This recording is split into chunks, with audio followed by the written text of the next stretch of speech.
Hello friends, welcome back to the new video. In this video guys, we are going to talk about how can we off this auto rotate screen setting in your Vivo phone.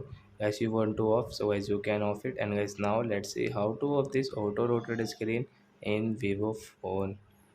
So before starting video fans, I want to tell you, if you're new in my channel and you are watching my video first time, so first of all go and subscribe my channel, click the bell icon and like my videos. So guys, now let's start the video.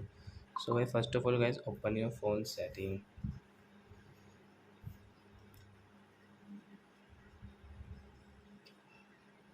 Then guys, scroll it and guys click on by this display and brightness setting, and guys you can see auto rotate screen. So guys you can off from this right side. So guys now you can check guys, when you will rotate your phone, so it will not rotate guys, you can see. So it will not rotate guys. So I hope friends you have understood how to auto rotate screen in Vivo phone. So that's it guys, thanks for watching my video. Now we will meet on next video with new topic. Before going, please go and like my video, subscribe my channel. Bye bye friends.